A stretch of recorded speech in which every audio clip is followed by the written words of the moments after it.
Good morning. Today I have a real treat. I found a copy online of the Book of Jonah translated by JRR Tolkien and printed that out.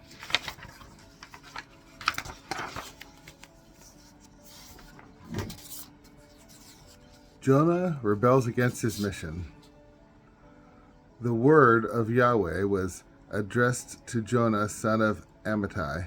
Up, he said, go to Nineveh, the great city, and inform them that their wickedness has become known to me. Jonah decided to run away from Yahweh and to go to Tarshish. He went down to Joppa and found a ship bound for Tarshish. He paid his fare and went aboard to go with them to Tarshish to get away from Yahweh. But Yahweh unleashed a violent wind on the sea, and there was such a great storm at sea that the ship threatened to break up.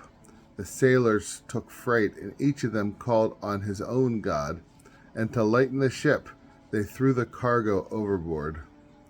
Jonah, however, had gone below and lain down in the hold and fallen fast asleep.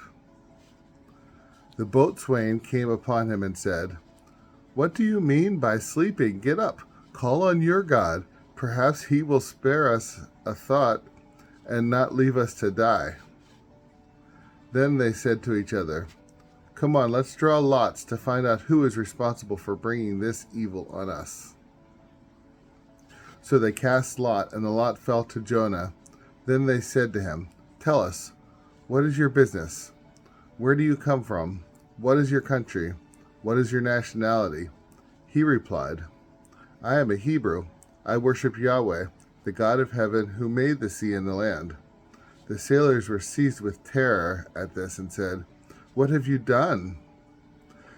They knew that he was trying to escape from Yahweh because he had told them so. They then said, "What are we to do with you, to make the sea grow calm for us?" For the sea was growing rougher and rougher. He replied, "Take me and throw me into the sea, and then it will grow calm for you. For I can see it is my fault this violent storm has happened to you." The sailors rowed hard in an effort to reach shore, but in vain, since the sea grew still rougher for them. They then called on Yahweh and said, "O Yahweh, do not tell us to perish for taking this man's life. Do not hold us guilty of innocent blood, for you, Yahweh, have acted as you have thought right." And taking hold of Jonah, they threw him into the sea, and the sea grew calm again. At this, the men were seized with dread of Yahweh. They offered a sacrifice to Yahweh and made vows. Jonah is saved. Yahweh had arranged that the great fish should be there to swallow Jonah, and Jonah remained in the belly of the fish for 3 days and 3 nights. From the belly of the fish he prayed to Yahweh, his God. He said, "Out of my distress I cried to Yahweh, and he answered me. From the belly of Sheol I cried, and you have heard my voice. You cast me into the abyss, into the heart of the sea, and the flood surrounded me. All your waves, your billows, washed over me. And I said, I am cast out from your sight. How shall I ever look again on your holy temple? The waters surrounded me right to my throat. The abyss was all around me. The seaweed wrapped around my head. At the roots of the mountains, I went down into the countries underneath the earth, to the peoples of the past. But you lifted my life from the pit, Yahweh my God.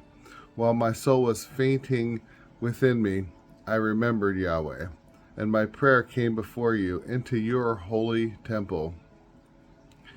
Those who serve worthless idols forfeit the grace that was theirs, but I, with a song of praise, will sacrifice to you. The vow I have made, I will fulfill. Salvation comes from Yahweh. Yahweh spoke to the fish, which then vomited Jonah onto the shore. The conversion of Nineveh and God's pardon. The word of Yahweh was addressed a second time to Jonah. "Up," he said, "go to Nineveh, the great city, and preach to them, as I told you to." Jonah set out and went to Nineveh in obedience to the word of Yahweh. Now Nineveh was a city great beyond compare. It took 3 days to cross it. Jonah went on to the city, making a day's journey, his preaching in these words: "Only 40 days more and Nineveh is going to be destroyed." And the people of Nineveh believed in God. They proclaimed a fast and put on sackcloth, from the greatest to the least. The news reached the king of Nineveh, who rose from his throne, took off his robe and put on sackcloth, and sat down in ashes.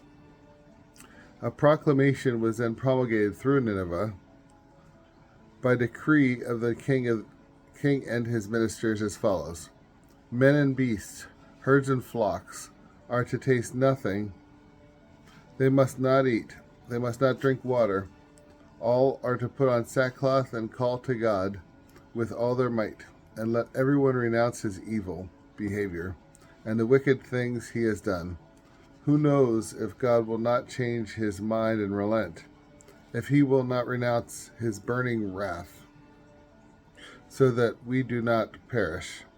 God saw their efforts to renounce their evil behavior, and God relented.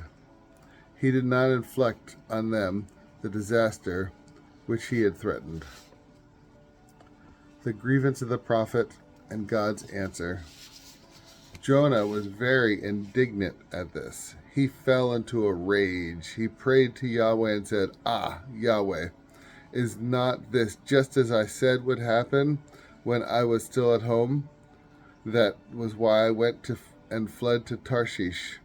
I knew that you were a God of tenderness and compassion, slow to anger and rich in graciousness, relenting from evil. So now, Yahweh, please take away my life, for I might as well be dead as go on living."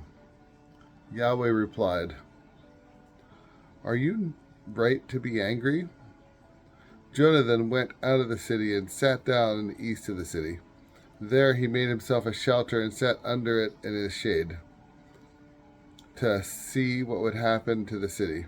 Then Yahweh, God, arranged that a castor oil plant should grow up over Jonah to give shade for his head and soothe his ill humor.